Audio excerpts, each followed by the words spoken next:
नमस्कार साथियों। सच की बात के इस एपिसोड में आपका स्वागत है। मैं द्विजेंद्र तिवारी। तो आज हम बात करते हैं संचार साथी ऐप की। भारत सरकार के डिपार्टमेंट ऑफ टेलीकम्युनिकेशंस ने 28 नवंबर को एक आदेश बड़े गुपचुप तरीके से मोबाइल कंपनियों को भेजा है। और इसमें कहा गया है कि फैक्ट्री में ही जब हैंडसेट तैयार होते हैं तो बेचने से पहले ही उसमें संचार साथी जो है ऐप फिक्स कर दिया जाना चाहिए, यानी उसमें लगा दिया जाना चाहिए। तो ये जो खबर है ये पिछले 3-4 दिनों तक तो किसी को नहीं पता थी, लेकिन एक अंतर्राष्ट्रीय जो समाचार एजेंसी है रॉयटर्स, उसकी खबर जब छपी तो पूरे देश में हंगामा मच गया। विपक्ष ने इसके खिलाफ कमर कस ली है और संभावना यह भी है कि इसके खिलाफ संसद में प्रश्न भी किए जा सकते हैं, मुद्दा उठाया जा सकता है। और वैसे भी पत्रकार और अन्य जो सामाजिक संगठन है इसके खिलाफ कल से ही मुहिम छेड़े हुए हैं। तो संचार साथी के बारे में ये कहा जा रहा है कि जो मोबाइल बनाने वाली कंपनियां हैं, चाहे एप्पल हो, चाहे शियोमी हो, चाहे चाइना की या वीवो हो, सैमसंग हो, ओप्पो हो, ये सारी कंपनियों को ये पत्र भेज दिए गए हैं और उनसे कहा गया है कि 90 दिनों के भीतर इस नियम को उनको पालन करना होगा। यानी 90 दिनों के बाद जो भी हैंडसेट भारत में बेचने के लिए आएंगे उसमें यह ऐप पहले से लगा हुआ होगा और इस ऐप को डिलीट नहीं किया जा सकता। आरोप यह लग रहा है कि इस ऐप के माध्यम से किसी भी मोबाइल हैंडसेट से जो भी फोटो, वीडियो या संदेश या व्हाट्सएप मैसेज, इस तरह का कुछ भी जो मटेरियल होगा वह जो है सरकार की पहुंच के लिए बहुत आसान होगा। अब यह विषय कितना सही है, यह खतरा है या नहीं है, इस बारे में अभी कोई अंदाजा लगाना कठिन है। उसका कारण है कि अभी वैसा कोई हैंडसेट तो आया नहीं है। 90 दिन बाद जब ऐसा हैंडसेट आएगा और अगर मोबाइल कंपनियों ने भारत सरकार की इस मांग को पूरा किया या भारत सरकार ने इस मांग पर अड़े रही, तब हमें पता चल सकेगा कि क्या वाकई यह ऐप हमारी जो निजी कहते हैं ना प्राइवेसी, उस पर दखल दे रहा है। ये तभी पता चलेगा, अभी कहना बड़ा मुश्किल है। तो संचार साथी को लेकर के अभी से ही बवाल तो मचा हुआ है। लोगों को लग रहा है कि वो जो आपसी बातचीत के फोटो वीडियो डालते हैं उस पर भी सरकार नजर रख भारत सरकार यानी मोदी सरकार को ऐसा लग रहा है कि देश में एक ऐसा वर्ग है जिसकी खुफिया जानकारी उनके पास होना जरूरी है या जिन पर खुफिया नजर रखना बहुत जरूरी है। शायद यह एक कारण होगा और इसीलिए इस तरह का जो है ऐप लगाने के लिए आदेश जारी किया गया है। अब यह आदेश जारी रहेगा या भारत सरकार वापस लेती है, इस पर तो तय तभी होगा जब विपक्षी दल और बुद्धिजीवी और देश के तमाम लोग कितना विरोध कर पाते हैं, उस पर निर्भर करेगा। और हम सब जानते हैं कि जब भी ऐसा बहुत ज्यादा बवाल होता है और पूरी दुनिया में और अंतर्राष्ट्रीय स्तर पर जब इस तरह का मुद्दा जोर पकड़ लेता है तो मोदी सरकार अपने पैर पीछे खींच लेती है। तो अगर वैसा माहौल बना तो ऐप जबरदस्ती लगाने का जो यह आदेश है यह मोदी सरकार को वापस लेना पड़ सकता है। बट ये डिपेंड करेगा कि भारत में और भारत के बाहर से इसको लेकर के क्या प्रक्रिया होती है और कितना विरोध होता है। जैसे अब एप्पल का ही ले लें उदाहरण, तो एप्पल इस तरह की किसी भी हस्तक्षेप को स्वीकार नहीं करता, वह तो सीधे विरोध कर देगा। और एप्पल कंपनी की तरफ से निश्चित तौर पर यह मानकर चलिए कि साफ साफ जो है भारत सरकार से कह दिया जाएगा कि हम प्राइवेसी यानी निजता का सम्मान करते हैं और इसलिए हम इस तरह का ऐप अपने मोबाइल हैंडसेट में नहीं लगा सकते। ये मेरा अनुमान है कि एप्पल तो इसमें जो है अड़ जाएगा, वो नहीं लगाने देगा। तो अब इसमें कहते हैं ना कि जोर आजमाइश तो चलेगी और इसमें किसका पलड़ा भारी होता है वह देखना होगा। वैसे ही कल से जो जब इसके पक्ष और विपक्ष में तमाम तर्क वितर्क चल ही रहे हैं, पक्ष में यह बात कही जा रही है कि संचार साथी ऐप तो पहले से ही है, और जिन लोगों ने अपने मोबाइल हैंडसेट में संचार साथी ऐप लगाया है, उन्हें उससे बहुत लाभ मिला है। और ऐसा कहा जा रहा है या ऐसा दावा किया जा रहा है कि करीब 7 से साढ़े 7 लाख जो मोबाइल हैं जो चोरी चले गए थे, वो संचार साथी की वजह से वापस मिल गए, क्योंकि वह जो ऐप है वो ट्रैक करता है कि मोबाइल कहाँ है, और उसमें जो बातचीत होती है उसको सुना गया था। इस तरह के दावे किए जा रहे हैं। इन दावों की सत्यता को लेकर के हम कुछ नहीं कह सकते, क्योंकि हमारे पास ऐसा कोई रिसर्च नहीं है या ऐसी कोई जानकारी नहीं है।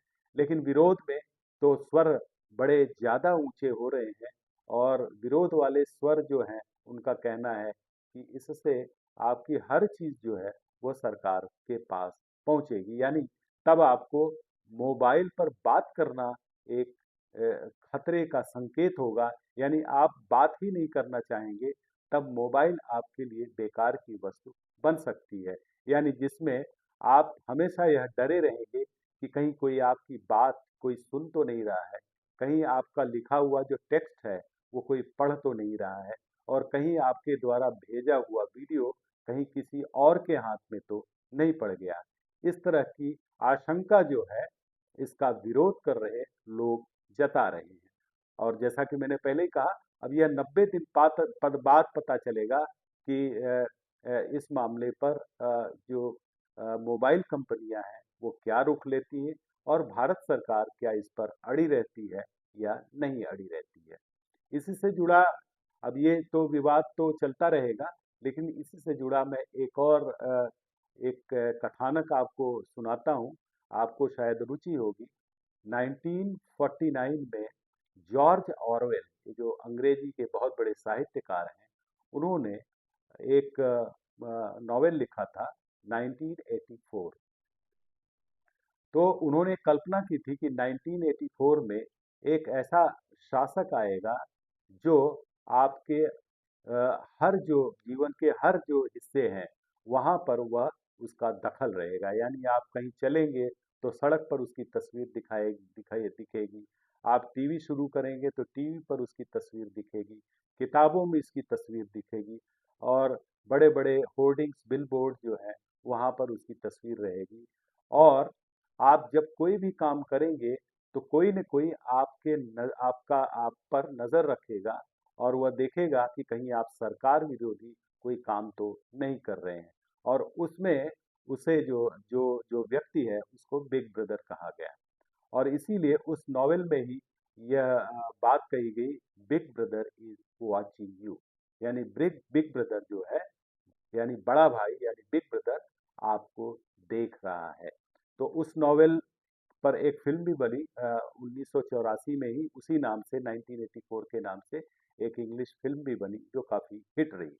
तो कुल मिला के जब ये इस तरह की बातें उठती हैं, यानी संचार साथी की बात उठे या पेगासस की बात उठे, तो हमारे ज़हन में उसी फ़िल्म या उसी कथानक की याद आती है, जिसमें एक शासक जो है सारे ऐसे यत्न और प्रयत्न करता है कि उसकी जो जनता है उस पर उसकी एकदम नज़र रहे, और कौन उसके खिलाफ जा रहा है उस पर भी वो जानकारी हासिल करता रहेगा। पेगासस का किस्सा तो आपको पता ही होगा। 2-3 साल पहले पेगासस स्पाईवेयर जो है वो इज़राइल ने बनाया था, और आरोप है कि भारत सरकार ने इस स्पाईवेयर का इस्तेमाल करके बहुत सारे लोगों की जासूसी की। उनके जो प्राइवेट बातचीत है उनके पास, यानी भारत सरकार के पास है। और यह जो स्पाईवेयर था ये एनएसओ नामक कंपनी ने बनाया था जो इज़राइल की है। उस पर भी काफ़ी हंगामा हुआ था। कांग्रेस और अन्य विपक्षी दलों ने खूब हंगामा मचाया था, और बाद में उसका मुद्दा ठंडा पड़ गया, क्योंकि शायद स्पाईवेयर जो पेगासस है उसको हटा दिया गया। तो इस तरह से ये तमाम चीज़ें जो दिखाती हैं कि आगे आने वाला हमारा आपका जीवन बहुत ज़्यादा सार्वजनिक होने वाला है। मतलब ये कि हम कुछ भी कहेंगे, कुछ भी करेंगे, कुछ भी बोलेंगे, तो आप कहीं दीवार के पास खड़े होकर भी बोल रहे होंगे, तो आपकी बात कोई न कोई सुन रहा होगा, भले आप सोचें कि यहाँ तो कोई नहीं है और मेरी बात कौन सुन रहा होगा। आपने यह भी महसूस किया होगा कि आप टीवी के सामने बैठकर या आपका मोबाइल जब ऐसे ही पड़ा हुआ है और आप कोई बात करते हैं, तो तपाक से आपके मोबाइल से उसी से संबंधित जो है विज्ञापन आने लगते हैं या उसी से संबंधित जानकारियाँ आने लगती हैं। तो इससे यह भी शक होता है कि भले ही मोबाइल या टीवी आइडल रखे हुए हैं, ऐसे ही रखे हुए हैं या बंद हैं, तब भी उनका जो सिस्टम है वो आपकी बातचीत को सुन रहा है। ये शक होता है कि वो सुन रहा है और ये इंफॉर्मेशन वो पास करता है और उससे रिलेटेड जो है चाहे प्रोडक्ट हो या जानकारी हो आपके मोबाइल या टीवी पर आने लगती है। मोबाइल पर ज़्यादा इसकी संभावना दिखाई पड़ती है, आने लगती है। तो टेक्नोलॉजी अब इतनी आगे बढ़ रही है कि अब बड़ा मुश्किल होता जा रहा है कि कोई भी बात जो है आम नागरिक अपनी जो अपने तक रखने में शायद सफल नहीं हो पाएगा, क्योंकि इस तरह की टेक्नोलॉजी आ गई है कि आपकी पल पल की जो गतिविधियां हैं उस पर इसके माध्यम से नजर रखी जा सकती है। तो संचार साथी को लेकर के अब हंगामा तो शुरू हो चुका है और संसद के सत्र में जब हंगामा होगा तब देखते हैं सरकार क्या कहती है। और जब से डीओटी में यानी डिपार्टमेंट ऑफ टेलीकम्युनिकेशन में ज्योतिरादित्य सिंधिया आए हैं, तब से इस तरह के कुछ न कुछ कारनामे वह करते रहते हैं। पहले पेगासस और अब इसके बाद ये संचार साथी। अब संचार साथी का मकसद कुछ भी हो, शायद ये भी हो कि भई आतंकवाद रोकना है, साइबर सिक्योरिटी जो ठगी होती है, लोगों को फँसाया जाता है, ये सब भी है। ये चीज़ें हो सकती हैं, लेकिन मेरा तो मानना है कि इसको ऐच्छिक ही रखना चाहिए। संचार साथी अभी भी उपलब्ध है, जिसे इच्छा हो वो इसे डाउनलोड करे, लेकिन आप किसी पर इस तरह से अपने किसी ऐप को थोप नहीं सकते और कम से कम ये तो नहीं कह सकती कि इसे आपके हैंडसेट से आपके मोबाइल हैंडसेट से डिलीट नहीं किया जा सकता। तो इससे थोड़ा शक तो पैदा होता है कि सरकार की मंशा आखिर क्या है? सरकार क्या चाहती है? क्या सरकार बिग ब्रदर की भूमिका में है? क्या सरकार जो है बिग ब्रदर की तरह सबको वॉच करना चाहती है? हमें पता नहीं है। अब जब परिस्थिति आएगी, जब हैंडसेट में ऐसा होगा कि नहीं वो तो लगना ही है ऐप और वो फिक्स रहेगा उसमें, तब हमें समझ में आएगा कि सरकार वाकई क्या चाहती है और मोबाइल कंपनियां उसे किस हद तक पालन करती हैं। तो हमारी इस पर नज़र रहेगी और आपकी भी नज़र रहेगी। ये हमारे आपके जीवन से संबंधित चीज़ है, क्योंकि टेक्नोलॉजी कहीं आपके जीवन को अच्छा बनाने के बजाय बुरे की तरफ तो नहीं धकेल रही है, यह भी हमें देखना है। और इस ऐप के माध्यम से अच्छा हुआ कि कम से कम साइबर सिक्योरिटी और टेक्नोलॉजी को लेकर के हमारे बीच में इस तरह की चर्चा शुरू हो गई है। तो ठीक है, इस बारे में देखते हैं कि आगे भारत सरकार क्या करती है और मोबाइल कंपनियां क्या करती हैं, देश का विपक्ष क्या करता है और उससे सत्ता पक्ष कैसे निपटती है। हम सब की नज़र रहेगी, आपकी भी नज़र रहेगी। अगले कुछ दिनों में जब इस पर कुछ ठोस जानकारी सामने आएगी, तो मैं ज़रूर आपसे शेयर करूँगा। आज के लिए इतना ही बस साथियों, फिर मिलेंगे नई जानकारी के साथ। मेरे इस चैनल को आप ज़रूर देखते हुए कमेंट करें, लाइक करें और सब्सक्राइब करें, इसे शेयर भी करें। आप जितना ज़्यादा मेरे चैनल को पसंद करेंगे, लाइक करेंगे, सब्सक्राइब करेंगे, शेयर करेंगे, उतना ज़्यादा मेरा उत्साहवर्धन होगा। देखते रहें मेरा चैनल सच की बात। बहुत बहुत धन्यवाद।